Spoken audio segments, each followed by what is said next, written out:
Hello all of you. सारडिक की 5वीं क्लास में आप सभी लोगों का हार्दिक स्वागत है। आज की क्लास में आप लोगों को सारडिक की प्रश्नावली 5.1 के 13 नंबर से क्वेश्चनों को बताना है हमें, और 12 नंबर तक के क्वेश्चनों को हमने आप लोगों को इसके पहले वीडियो में बता दिया है। तो चलिए टाइम को लॉस नहीं करते हैं, अपने क्वेश्चनों को सॉल्व करते हैं। हमारा क्वेश्चन नंबर 13 है, टू प्रूव दैट एक सारडिक का मान दिया हुआ है और आपको ये प्रूव करना है। तो हमने कहा था किसी भी सारडिक के मान को जब प्रूव करना होता है तो सबसे पहले हम ये देखते हैं हमें प्रूव क्या करना है। प्रूव करना है a plus B plus C और a माइनस सी। तो यहाँ पर देखिए तो हमारा पहला स्टेप आ सकता है, किस संक्रिया के माध्यम से a प्लस बी प्लस सी आ सकता है।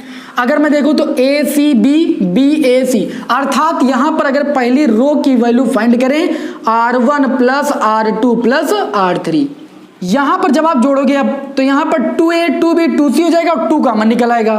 तो ये आपका r1 की वैल्यू फाइंड करना, ऊपर रो की b प्लस सी में c plus a plus b जोड़ोगे तो ये हो जाएगा 2 टाइम्स आप a plus b plus c। आई बात समझ में, a c b जोड़ोगे तो हो जाएगा a plus b plus c, b a c जोड़ोगे ये भी a plus b plus c हो जाएगा। उसके बाद नीचे वाली दो रो को आपको वैसे ही नोट कर लेना है, c plus a c a plus B B C. ये बात समझ में आई। इसके बाद आपको क्या करना है, पहली वाली रो से तुमको क्या करना है a प्लस बी प्लस सी क्या कर लेना है, कॉमन ले लेना है, यानी उभयनिष्ठ मिल जाएगा। तो जब आप a प्लस बी प्लस सी उभयनिष्ठ ले लोगे तो ये आपका बचेगा 2 1 1 और बचेगा c प्लस a और बचेगा c और a। यहाँ पर बचा a प्लस बी और यहाँ पर बचा b और c, तो b और c नोट कर लीजिए। आई बात समझ में। अब आपको क्या करना है, हमने कहा कि जब भी सारडिक को सॉल्व करते हैं तो अधिकतम सारडिक में 2 जीरो लाने का प्रयास करते हैं। यहाँ पर देखें, अगर यदि मैं 1 1 को जीरो बनाना चाहूँ तो कैसे जीरो बना सकता हूँ। पहली कंडीशन तो ये है कि यहाँ पर जीरो बनाने के लिए हमें इससे इसको घटाना पड़ेगा, ठीक है, और यहाँ पर जीरो बनाने के लिए इसको जोड़ के इससे घटाना पड़ेगा। यानी हम क्या करें, c1 की वैल्यू फाइंड करें c1 minus c2 plus c3 से, तथा c2 की वैल्यू फाइंड करें c2 माइनस c3 से, तब ये जीरो और ये जीरो बन सकता है। आई बात समझ में। तो ये आपका हो जाएगा a plus B plus C, और ये आपका देखिए 2 और माइनस करना है 1 प्लस 1 यानी 2 से 2 जाएगा, कितना हो जाएगा 0। फिर हमें क्या करना है, c2 की वैल्यू फाइंड करना, c2 माइनस c3 यानी 1 से 1 जाएगा, कितना हो जाएगा 0। और उसके बाद c3 में कुछ नहीं करना है, c3 को वैसे नोट कर लेना है। आपको क्या करना है, यहाँ पर c1 की वैल्यू फाइंड करना है, इसको इससे जोड़कर जब इसमें माइनस करोगे माइनस c प्लस a तो ये और ये चारों कैंसिल हो जाएंगे, 0 ही हो जाएगा। उसके बाद यहाँ पर भी आप फाइंड कर लीजिए, b प्लस सी घटाओगे किससे, a प्लस बी से, तो ये माइनस बी माइनस सी हो जाएगा, b से b कैंसिल हो जाएगा, ये a माइनस सी हो जाएगा। और यहाँ से अगर देखिए c2 की वैल्यू फाइंड करें c2 माइनस c3 तो ये c माइनस आपका a हो जाएगा, ये आपका a हो जाएगा, ये आपका b से c जाएगा तो b माइनस c हो जाएगा, और ये आपका हो जाएगा c। इतनी बात समझ आई। अब आप देख सकते हो कि जो पहली रो है उसमें अधिकतम 2 जीरो हो गए, तो उस रो के सापेक्ष क्या कर देंगे, हम प्रसार कर देंगे। क्या कर देंगे, सारडिक का प्रसार कर देंगे। तो जरा ध्यान से देखना क्वेश्चन को, बहुत इजी क्वेश्चन है आपका, बस सॉल्व करना है अच्छे तरीके से। हम क्या करेंगे, r1 के सापेक्ष प्रसार करने पर, r1 के सापेक्ष प्रसार करोगे तो ये a प्लस बी प्लस कितना हो जाएगा c। r1 में देखें तो ये 1 इस कॉलम इस रो में है, क्योंकि 0 0 लेने का कोई मतलब नहीं, उसका मल्टीप्लाई करेंगे फिर 0 हो जाएगा। तो 1 ले लेंगे और 1 चिन्ह के साथ लेना, प्लस माइनस प्लस, तो प्लस 1 के साथ लेंगे, ब्रैकेट लगाएंगे, इस कॉलम इस रो को छोड़ा, माइनस सी का मल्टीप्लाई 0 से किया, ये 0 हो जाएगा, माइनस लगाएंगे, a माइनस सी का मल्टीप्लाई c माइनस a से करेंगे तो ये हो जाएगा c माइनस a का मल्टीप्लाई a माइनस सी से। ये बात समझ में आ गई। अब आपको क्या करना, ध्यान से समझिए, a प्लस बी प्लस सी, यहाँ पर अगर हम देखें तो इसको लिख सकते हैं माइनस का किसी में भी आप मल्टीप्लाई कर लीजिए, जिसकी जरूरत ना हो। हमें प्रूव करना था, क्या प्रूव करना था, हमें प्रूव करना था a माइनस सी का होल स्क्वायर। तो a माइनस सी 1 है, इस माइनस का गुणा इससे करा दीजिए, तो ये भी आपका a माइनस सी बन जाएगा, ये भी a माइनस सी रहेगा। अब इसको आप लिख सकते हो a plus B plus C, और ये हो जाएगा a माइनस सी का होल स्क्वायर, और ये वैल्यू किसकी है, आपकी RHS की वैल्यू है। और यही चीज आपको क्या करना था, प्रूव करना था, ठीक है। सारणी के क्वेश्चन आपके इजी हैं, बस आप रेगुलर जो है क्वेश्चन को सॉल्व करिए। कुछ दिन है तो आपको क्वेश्चन को सॉल्व करना ही पड़ेगा। यदि आप सोचो कि एक दिन में सब कुछ हो जाए तो एक दिन में कुछ होने वाला नहीं है। ठीक, चलिए इसको रफ करते हैं। नेक्स्ट क्वेश्चन को आपको बताते हैं। हमने इस प्रश्नावली का क्वेश्चन नंबर 15 लिया है। क्वेश्चन नंबर 15 को कैसे सॉल्व करना है बहुत ध्यान से समझना। क्वेश्चन नंबर 14 नहीं लिया, आप लोग सोच रहे होंगे। क्वेश्चन नंबर 14 का जो प्रसार है वो काफी अधिक है और जो कि मैं इस व्हाइट बोर्ड पर नहीं कर सकता, क्योंकि इस टाइम जिस व्हाइट बोर्ड पर मैं कार्य कर रहा हूं ये थोड़ा छोटा है। इसके पहले वाली व्हाइट बोर्ड पर मैं आप लोगों को बताऊंगा, जिससे वो सवाल आप लोगों को अच्छे ढंग से समझ में आ जाएगा। क्योंकि अभी उस सवाल को इस व्हाइट बोर्ड पर नहीं बता सकता, इस व्हाइट बोर्ड पर उसको जब हम लिखेंगे तो काफी बड़ा हो जाएगा और कई बार हमें रफ करना पड़ेगा। तो चलिए आज हम क्वेश्चन नंबर 15 को सीखते हैं। कल के वीडियो में आप लोगों को हम क्वेश्चन नंबर 14 बता देंगे और प्रश्नावली भी आपकी समाप्त हो जाएगी। तो क्वेश्चन नंबर 15 को पहले देखते हैं। टू प्रूव दैट, ये सारणी दिया है, हमें ये प्रूव करना। तो हमने कहा जो प्रूव करना होता है सर्वप्रथम उसको देखते हैं। क्या है? 4a² b² c²। तो हमें पहले ABC लाना है। तो ABC लाने के लिए हम क्या करेंगे?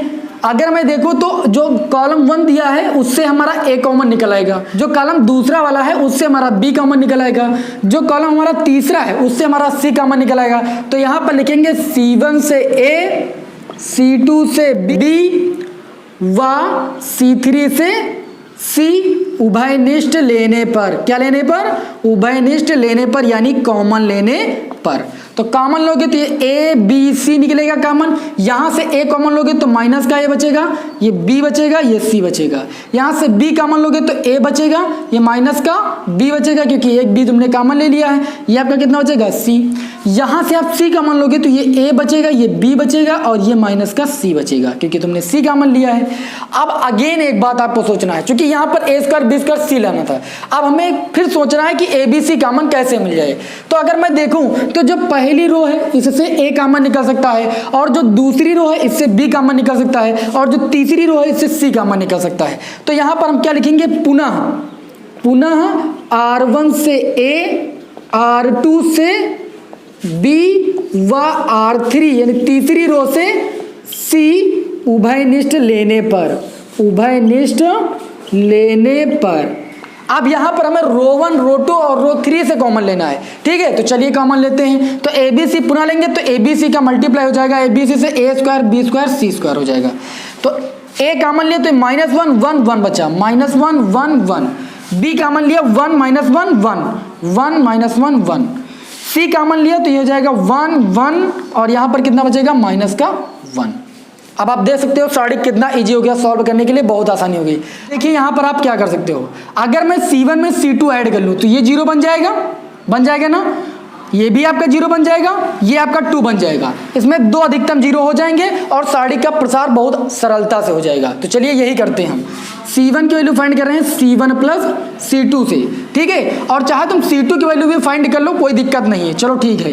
तथा मैं C2 की वैल्यू भी फाइंड कर रहा हूं C2 प्लस C3 से। ये संक्रिया ला रहा हूं तो ये हो जाएगा A² B² C²। इस कॉलम की वैल्यू फाइंड कर रहे हैं, इसमें इसको जोड़कर। तो -1 + 1 कितना हो जाएगा? 0, +1 - 1 कितना हो जाएगा? 0, 1 1 कितना हो जाएगा? 2। इसमें इसको जोड़ेंगे तो ये 2, इसमें इसको जोड़ेंगे ये 0, इसमें इसको जोड़ेंगे तो ये 0। देखिए कितना सरल हो गया। आई बात समझ में? अब इसको आप क्या करोगे? प्रसार करोगे किसके सापेक्ष? C1 के सापेक्ष, क्योंकि C1 में अधिकतम 2 0 है। आप C2 के भी सापेक्ष कर रहे हो, क्योंकि इसमें भी आपके अधिकतम 2 0 है। तो C2 के सापेक्ष भी आप कर सकते हो, तो किसी के भी सापेक्ष करिए। चलिए C1 के सापेक्ष तो बार बार करते हैं, अब आप लोगों को हम C2 के सापेक्ष प्रसार करके दिखा देते हैं। तो C2 हमारा ये इस कॉलम में है, इस रो में है, प्लस माइनस फिर क्या होता है? प्लस। तो माइनस चिन्ह के साथ लेंगे, पहले आप ये लिख लीजिए A² B² C²। ठीक है, गुणा लगाइए, -2 लेंगे और ब्रेकेट लगाएंगे। ये कॉलम छूटेगा, ये रो छूटेगी। -1 का मल्टीप्लाई 0 से करेंगे, 0 हो जाएगा, माइनस लगाएंगे। 2 का मल्टीप्लाई 1 से करेंगे, -2 हो जाएगा। ठीक है, ये जाएगा A² B² C²। -2 का मल्टीप्लाई -2 से ये प्लस का 4 हो जाएगा, और 4 आगे लिख सकते हैं तो ये 4A² B² C² हो जाएगा। और हमें इस सारणी का मान यही प्रूव करना था। आई बात समझ में? कितना आसान क्वेश्चन है। ठीक है, चलिए इसको लगा लेना, नेक्स्ट क्वेश्चन की ओर बढ़ते हैं, जिससे ये कल हमारी प्रश्नावली समाप्त हो जाए हर हालत में। क्योंकि इस प्रश्नावली में आपके कितने क्वेश्चन थे? 24 क्वेश्चन थे। ठीक है। और 24 क्वेश्चन हम आपको बताएंगे, एक भी क्वेश्चन नहीं छोड़ेंगे, क्योंकि एक ही प्रश्नावली है सारणी की, इसमें के सारे क्वेश्चन नहीं लगाएंगे तो क्या करेंगे, ठीक है। इसी क्रम में हम अपना अगला क्वेश्चन देखते हैं प्रश्नावली का। क्वेश्चन नंबर 16 कहता है सिद्ध कीजिए कि x बराबर 1 निम्न समीकरण का मूल है।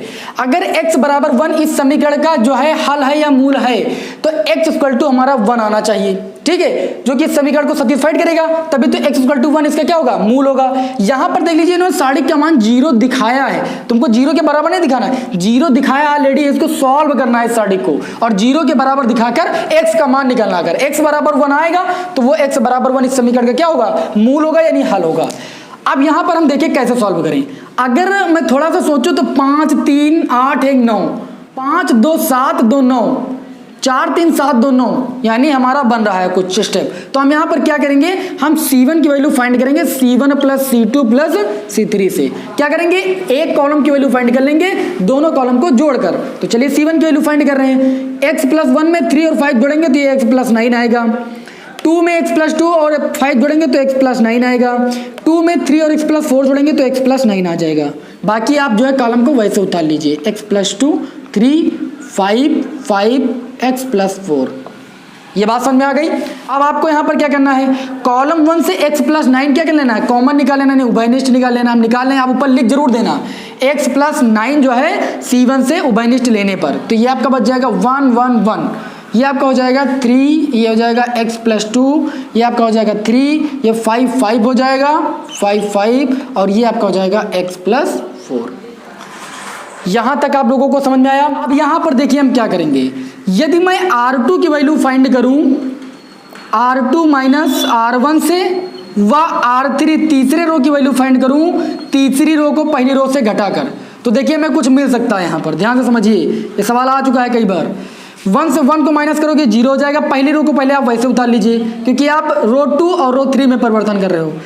तो R2 की वैल्यू फाइंड करो, R2 minus R1, x plus 2 से 3 को घटाओगे तो ये x माइनस 1 हो जाएगा, 5 से 5 को घटाओगे 0 हो जाएगा। R3 की वैल्यू फाइंड करें, R3 माइनस R1, 1 से 1 जाएगा आपका 0 हो जाएगा, 3 से 3 जाएगा आपका 0 हो जाएगा, x प्लस 4 से 5 जाएगा तो ये x माइनस 1 हो जाएगा, इक्वल टू 0।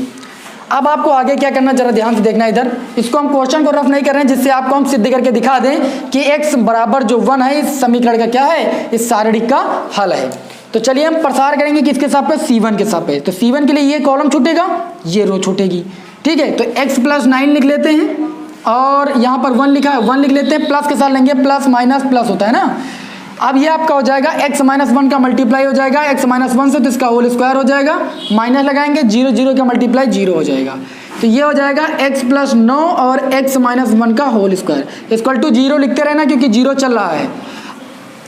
अब यहाँ पर अगर हम देखें तो इसका मतलब ये है कि x प्लस 9 भी 0 के बराबर है, x माइनस 1 भी 0 के बराबर है। तो यहाँ से x माइनस 1 जब 0 के बराबर दिखाएंगे तो x बराबर कितना आ जाएगा, 1 आ जाएगा। और हमें क्या दिखाना है, x बराबर 1 निम्न समीकरण का क्या है, मूल है या हल है, ठीक है। तो यहाँ x बराबर 1 आ गया, जो कि इस सारणी का या इस समीकरण का क्या है, मूल है। तो क्वेश्चन पसंद आया आप लोगों को, बहुत अच्छा लगा होगा। चलिए इस क्वेश्चन को हम रफ करते हैं, फिर अगला क्वेश्चन देखते हैं ओमेगा वाला, जो कि कई बार क्वेश्चनों में परीक्षाओं में पूछा गया है। इसी क्रम में अगला क्वेश्चन लेते हैं, क्वेश्चन नंबर 17। और ये क्वेश्चन कई बार एग्जाम में आया है, ये क्वेश्चन आव्यूह में भी आता है और सारणिक में भी आता है, ठीक है। और दोनों को लगाने का तरीका सेम है, समझना। इन्होंने कहा यदि ओमेगा आपका इकाई का घनमूल हो, इकाई का घनमूल होने के मतलब दो फार्मूला आपको मैट्रिक्स में हमने बताया इसके पहले कि ओमेगा क्यूब इक्वल टू कितना होता है, 1। दूसरा फार्मूला होता है omega square plus omega plus 1 equal to 0।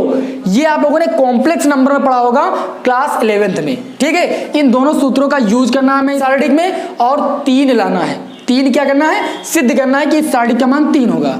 तो चलिए यूज करना है यहाँ पर इन दो सूत्रों का हम। तो इस सारणी को हम कैसे ले सकते हैं, जरा ध्यान से देखना। 1 लिखा है, ओमेगा की घात 6 को आप ले सकते हो omega cube into omega cube. Omega cube की वैल्यू 1 होती है, तो ये भी आपका कितना हो जाएगा, 1 ही हो जाएगा, 1 इंटू 1। ओमेगा की घात 8 को ले सकते हो ओमेगा की घात 6 और इंटू ओमेगा की घात 2, ठीक है। अब ओमेगा की घात 6 की वैल्यू 1 और ओमेगा की घात 2 आपका वैसे ही लिखा रहेगा। ओमेगा का घात 6 की वैल्यू 1, ओमेगा की घात 3 की वैल्यू 1, ओमेगा की घात 7 की वैल्यू ओमेगा, क्योंकि ओमेगा की घात 6 की वैल्यू कितनी हो जाएगी, 1। तो यहाँ पर ओमेगा की घात 8 की वैल्यू ओमेगा स्क्वायर, ओमेगा की घात 7 की वैल्यू ओमेगा, और ये 1। ऐसे हम इस सारणी को लिख सकते हैं, तो यहां पर हम क्या करेंगे, C1 की वैल्यू फाइंड करेंगे C1 माइनस C2 से। देखते हैं कि सारणिक में क्या मिलता है। 1 से 1 जाएगा कितना हो जाएगा 0, 1 से 1 जाएगा कितना हो जाएगा 0, ओमेगा स्क्वायर से ओमेगा जाएगा तो ये हो जाएगा ओमेगा स्क्वायर माइनस ओमेगा। बाकी आपको कॉलम रो में कोई परिवर्तन नहीं करना, वैसे लिख लेना 1 ओमेगा स्क्वायर, 1 ओमेगा, ओमेगा और 1। ठीक है, अब आपको क्या करना है, इस सारणिक का C1 के सापेक्ष प्रसार करने पर, C1 के सापेक्ष प्रसार करने पर, तो अगर यहां पर देखें तो पहले कॉलम में अधिकतम 2 जीरो बन गए, तो यहां पर क्या करेंगे, इस सारणिक का C1 के सापेक्ष क्या कर देंगे, प्रसार करने पर। जब प्रसार कर देंगे तो ये कॉलम छूटेगा, ये रो छूटेगी। ठीक है, तो ये ओमेगा स्क्वायर माइनस ओमेगा मिल जाएगा, क्योंकि प्लस माइनस प्लस होता है, प्लस के साथ लेंगे। इसको आपको लिखना नहीं, बस समझा रहे हैं। ठीक है, तो ये आपका ओमेगा का मल्टीप्लाई 1 से होगा, ओमेगा हो जाएगा, माइनस लगाएंगे, 1 का मल्टीप्लाई ओमेगा स्क्वायर से हो जाएगा, ये ओमेगा स्क्वायर हो जाएगा। ये बात आपको समझ में आ गई। अब इसको सॉल्व कर लीजिए आप आसानी के साथ, कोई दिक्कत नहीं होगी।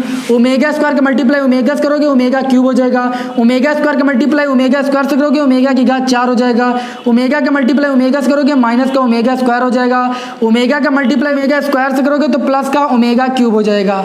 अभी हमने आपको बताया ओमेगा क्यूब इक्वल टू 1 रखना है, यहाँ पर आप 1 रखिए, माइनस यहाँ पर ओमेगा क्यूब इंटू ओमेगा ले सकते हो, ये ओमेगा हो जाएगा क्योंकि ओमेगा क्यूब की वैल्यू 1 होती है, माइनस ओमेगा स्क्वायर लिखा, ओमेगा स्क्वायर लिख लो, ओमेगा क्यूब को आप लिख सकते हो 1।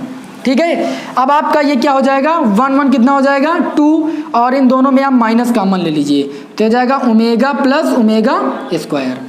अब यहाँ से ओमेगा प्लस ओमेगा स्क्वायर की वैल्यू निकालोगे तो कितनी आएगी -1, तो ये जाएगा 2 माइनस, इसके स्थान पर -1 ले सकते हो, माइनस माइनस क्या हो जाएगा प्लस, तो 2 + 1 = कितना हो जाएगा 3। और आपको क्या प्रूव करना था, 3 ही प्रूव करना था। तो ये क्वेश्चन देखिए आप कितनी आसानी के साथ प्रूव हो गया। ठीक है, अब इस क्लास का लास्ट क्वेश्चन जो हमारा होगा वो क्वेश्चन नंबर 18 होगा। इसके बाद की क्लास में जितने भी क्वेश्चन बचे होंगे उन सारे क्वेश्चनों को मैं यहीं पर डिस्कस कर दूंगा। तो अब आज की क्लास में एक क्वेश्चन हम और लेंगे और जितने भी क्वेश्चन बचे हैं उन सारे क्वेश्चनों को नेक्स्ट क्लास में हम ले लेंगे। ठीक है, तो चलिए एक क्वेश्चन को और हम देख लेते हैं। यहाँ पर हमारा अगला जो क्वेश्चन होगा क्वेश्चन नंबर 18, इसको हम रफ कर देते हैं। ठीक है, इसी क्रम में अब हमारा इस वीडियो का जो लास्ट क्वेश्चन है उसको बहुत ध्यान से देखना है, बहुत इंपॉर्टेंट क्वेश्चन है। इस सारणिक का मान सिद्ध करना है इसके बराबर। हमने कहा जो चीज सिद्ध करना है पहले उसको देखना है। सिद्ध करना है a माइनस बी कब आ जाएगा, जब कॉलम 1 को कॉलम बी से घटाएंगे। b माइनस सी कब आ जाएगा, जब कॉलम 2 को कॉलम 3 से घटाएंगे। तो चलिए पहले C1 की वैल्यू फाइंड करते हैं, C1 माइनस C2, व C2 की वैल्यू फाइंड करते हैं C2 माइनस C3 से। तो हमें क्या मिलेगा, 1 minus 1 0, a minus B, a cube minus B cube यानी a cube minus B cube. 1 से 1 घटाएंगे 0, b से c को घटाएंगे b माइनस सी, बी क्यूब माइनस सी क्यूब, बी क्यूब माइनस सी क्यूब, क्योंकि हमें C2 की वैल्यू फाइंड करनी थी, C2 माइनस C3, 1c3। आई बात समझ में। अब यहां पर आपको क्या करना है, C1 से देखो तो a माइनस बी कॉमन मिल जाएगा, C2 से देखो तो b माइनस सी कॉमन मिल जाएगा। लिखोगे C1 से a माइनस बी, C2 से b माइनस सी उभयनिष्ठ लेने पर। चलिए उभयनिष्ठ लेते हैं, यहाँ पर हम देखते हैं हमें क्या मिलता है। तो ये आपका हो जाएगा a minus B, b minus C, तो ये आपका बच जाएगा 0 0 1, a माइनस बी का मान लोगे 1, b माइनस सी का मान लोगे 1, c लिखा है c लिखिए। a cube minus B cube का फार्मूला आपका क्या होता है, a माइनस बी एक ब्रैकेट में, a square plus B square plus A B एक ब्रैकेट में। तो a माइनस बी आप कॉमन ले लोगे यहाँ पर, तो ये आपका बचेगा a square plus B square plus A B एक ब्रैकेट में। इसी प्रकार यहाँ पर भी बच जाएगा, क्या बच जाएगा, बी स्क्वायर प्लस सी स्क्वायर प्लस बी सी एक ब्रैकेट में, और ये आपका बच जाएगा सी क्यूब। अब यहाँ पर देखें तो पहली रो में हमारे 2 जीरो अधिकतम बन गए, इसलिए क्या करेंगे हम R1 के सापेक्ष क्या कर देंगे, प्रसार करने पर। जब R1 के सापेक्ष प्रसार करेंगे तो हमारा ये 1 प्लस माइनस प्लस के साथ 1 लेंगे, ये a माइनस बी, ये b माइनस सी हो जाएगा, और 1 ले लेंगे हम यहाँ पर ब्रैकेट लगाएंगे, इसका मल्टीप्लाई 1 से हो जाएगा, तो ये बी स्क्वायर प्लस सी स्क्वायर प्लस बी सी, एक से गुणा करने पर वही रहेगा, माइनस लगाएंगे, इसका गुणा 1 से करेंगे तो यही रहेगा, लेकिन बाहर माइनस लगा तो अंदर के सारे चिन्ह बदल जाएंगे, minus a square minus B square minus A B. यहाँ तक आप लोगों को समझ में आ गया होगा। ठीक, अब आपको क्या करना है, अब देखें अगर यहाँ से तो minus B square plus B square, ठीक है। और अगर मैं यहाँ से देखूँ तो क्या हमें मिल सकता है, a माइनस बी माइनस सी, ये ब्रैकेट में आपका बचेगा। यहाँ से बी सी और ए बी से हम b कॉमन ले लें तो ये आपका बचेगा c माइनस ए, सी यहाँ प्लस का a माइनस का, और सी स्क्वायर माइनस ए स्क्वायर बचा आपका, कितना बचा आपका, प्लस का सी स्क्वायर माइनस का ए स्क्वायर, ठीक है। इसको आप एक ब्रैकेट के अंदर कर लीजिए। अब इसके आगे आपको सॉल्व करना है। चलिए इधर रफ करते हैं तो आपको सॉल्व करके हम दिखाते हैं। तो ये हो जाएगा, क्या करना है आपको, a माइनस बी माइनस सी आपका हो गया। यहां पर अगर हम देखें तो इसको लिख सकते हैं बी सी माइनस ए, प्लस लगाइए ए स्क्वायर माइनस बी स्क्वायर का फार्मूला लिख सकते हो, सी प्लस ए एक ब्रैकेट में, सी माइनस ए एक ब्रैकेट में। अब अगर देखें तो हो जाएगा a माइनस बी माइनस सी, इन दोनों में कॉमन मिल जाएगा c माइनस ए, तो बच जाएगा b और प्लस, ठीक है, c प्लस ए बच जाएगा, c माइनस ए कॉमन लिए तो c प्लस ए ले लीजिए। अब ये आपका हो गया a minus B minus C minus A, और ब्रैकेट के अंदर बच जाए a plus B plus C. और यही चीज़ आपको RHS में क्या करनी थी, प्रूव करनी थी, ठीक है। आप लोगों को क्वेश्चन समझ में आ रहे होंगे, आई होप, यही मैं आशा करता हूं, ठीक है। और इसी उम्मीद के साथ मैं आप लोगों को सारे क्वेश्चन बताता हूं, ठीक है। आप वीडियो को शेयर भी कर दिया करो और वीडियो को लाइक कर दिया करो, ठीक है ना। चलिए मिलते हैं आपको नेक्स्ट वीडियो में। जय हिंद, जय भारत।